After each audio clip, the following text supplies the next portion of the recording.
அனைவருக்கும் வணக்கம். இது சாரதி லா ஸ்டடீஸ். சாரதி லா ஸ்டடீஸில் இந்தியன் கான்ட்ராக்ட் ஆக்ட் 1 ஒரு இல்லுஸ்ட்ரேஷன் பேஸ்டு கொஸ்டின். மிக இலகுவான கொஸ்டினும் கூட, உடனே உங்களால் ஆன்சர் பண்ணக்கூடிய கொஸ்டின். அதாவது இந்த 50 வீடியோவை பார்த்துருந்தீங்கன்னா இந்த கொஸ்டினுக்கு உண்டான ஆன்சர் என்னத்தையும் உங்களுக்கு தெரிய வந்துட்டுருக்கும். ஒரு மைனருடைய கான்செப்டுடைய கொஸ்டினை அடிக்கடி உங்களுடைய பார்ட் சி அண்ட் பார்ட் டியில் இல்லுஸ்ட்ரேஷன் பேஸ்டாக கேட்டுக்கிட்டே இருக்கிறாங்க. அதனால் கவனமாக நோட்ஸ் எடுத்து வச்சுக்கிங்க. திடீர்னு உங்களுக்கு எக்ஸாம் பேப்பரில் கொஸ்டின் பேப்பரில் வந்துச்சுன்னா நீங்கள் எந்த மாதிரியான விஷயத்தை ஹேண்டில் பண்ணுற மாதிரி இருக்கணும். கொஸ்டின் பாருங்க. A has supplied one mobile to B who is a minor. B பார்த்தீங்கன்னா மைனர்னு சொல்லிட்டாங்க. Can A recover the price of the mobile from B அப்படின்ற மாதிரி கேட்டுட்டாங்க. ஏ என்ன பண்ணுதுன்னு பார்த்தீங்கன்னா பிக்கு ஒரு மொபைல் கொடுக்குது. பி பார்த்தீங்கன்னா மைனர்னு சொல்லியாச்சு. பி கிட்ட இருக்கிற மொபைலுக்கு கொடுத்த பணத்தை ஏவால் திரும்ப பெற்றுக்கொள்ள முடியுமா அப்படின்ற மாதிரி ஒரு கொஸ்டின் கேட்டிருக்காங்க.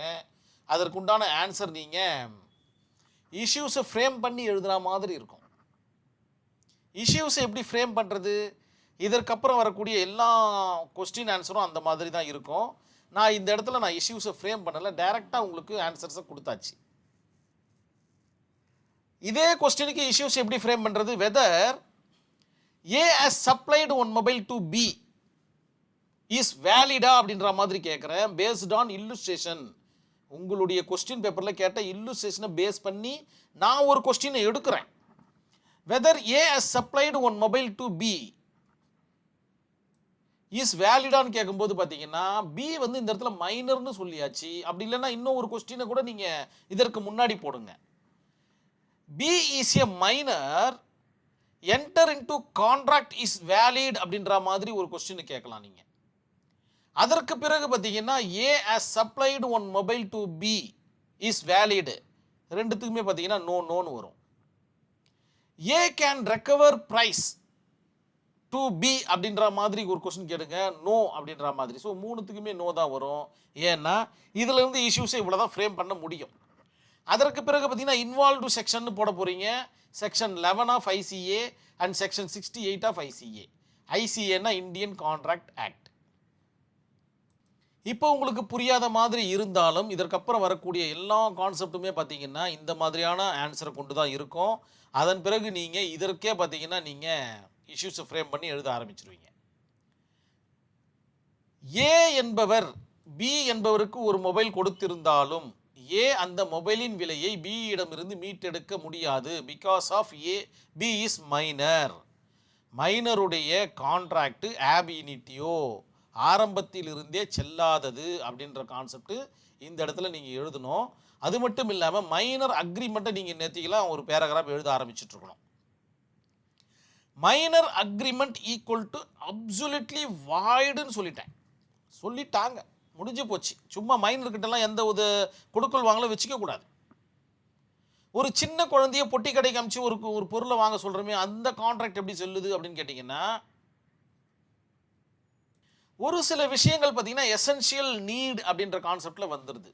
ஒரு மிட்டாயை வாங்கி சாப்பிட்றதோ அல்லது குடும்பத்துக்கு தேவையான உணவுப் பொருட்களை வாங்கிட்டு வரதோ, இந்த மாதிரி விவகாரங்கள்லாம் பார்த்தீங்கன்னா எசென்ஷியல் நீடு. அதெல்லாம் பார்த்தீங்கன்னா உங்களுக்கு கான்ட்ராக்டில் வந்துடும். எசென்ஷியல் நீடு அல்லாத பொருள்களை குழந்தைக்கு சேல் பண்ணக்கூடாதுன்றதை நினைவில் வச்சுக்கிங்க. உங்களுடைய ஆன்சர் ஷீட்டில் இதை நீங்கள் எழுதி தான் ஆகணும். இந்த இடத்துல பார்த்தீங்கன்னா ஒரு மொபைல் ஃபோன் அப்படின்றது பார்த்தீங்கன்னா எசென்ஷியல் நீடு கிடையாது. அது ஒரு ஆடம்பர பொருளாக பார்க்கப்படுது. அதனால் ஒரு குழந்தைக்கு அவர் சேல் பண்ணது தப்பு. அந்த கான்ட்ராக்ட் ஆரம்பத்தில் இருந்தே செல்லாது அப்படின்ற மாதிரி உங்களுடைய ஆன்சர்ஸை நீங்கள் அப்படியே ஃப்ரேம் பண்ணிக்கிட்டே வரீங்க. அதனால தான் இந்த இடத்துல சொல்லப்பட்டிருக்கு, சிறுவர் என்பதால் அவருடன் செய்யப்பட்ட ஒப்பந்தம் ஆரம்பத்தில் இருந்தே செல்லாது. It's called void ab initio. இந்த வார்த்தைலாம் ரொம்ப ரொம்ப முக்கியமான ஒரு வார்த்தைகள். வாய்டு ஆப் இனிட்டியோன்ற ஒரு வார்த்தை மிக அற்புதமான வார்த்தை. அதுவும் இல்லாமல் கான்ட்ராக்ட் ஆக்டில் நீங்கள் எழுத வேண்டிய ஒரு கான்செப்டும் கூட. அதே போல் கான்சென்சியஸ் ஆட் ஐடம் அப்படின்ற ஒரு கான்செப்டையும் நீங்கள் எழுதணும் இந்த இடத்துல. ரெண்டுத்தையும் அப்படியே மிங்கிள் பண்ணி அப்படியே ஃப்ரேம் பண்ணிக்கிட்டே வந்தீங்கன்னா உங்களுடைய ஆன்சர்ஸ் பார்த்தீங்கன்னா மிக நேர்த்தியாக இருக்கும்ன்றதுல சிறிதளவும் ஐயம் கிடையாது.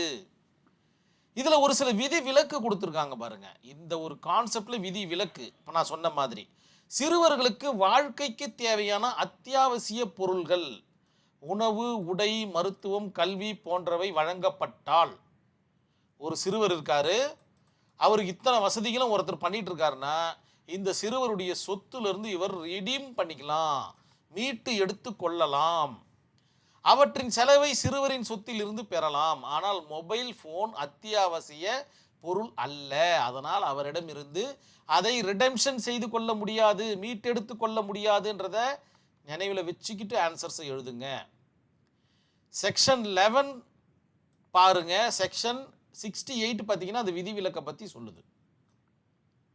மைனர் அக்ரிமெண்ட்டை பார்க்கும்போது உங்களுக்கு கிட்டத்தட்ட எல்லாமே புரிஞ்ச மாதிரி தான். அதில் மொஹரி பிபி வெர்சஸ் தர்மதாஸ் கோஸும் இருக்குது. அதையும் நீங்கள் திறம்பட எழுதுங்க. உங்களுடைய ஆன்சர்ஸ் மிக நேர்த்தியாக வரும். நம்மளுடைய சாரதி லா ஸ்டடீஸில் ஒரு வாட்ஸ்அப் குரூப் ஒன்று ரன் ஆகிட்டு இருக்கு. இதில் இணையணும்னு ஆசைப்பட்டீங்கன்னா இந்த நம்பருக்கு உங்களுடைய பெயர் மற்றும் ஊரை எனக்கு வாட்ஸ்அப் பண்ணுங்கள்.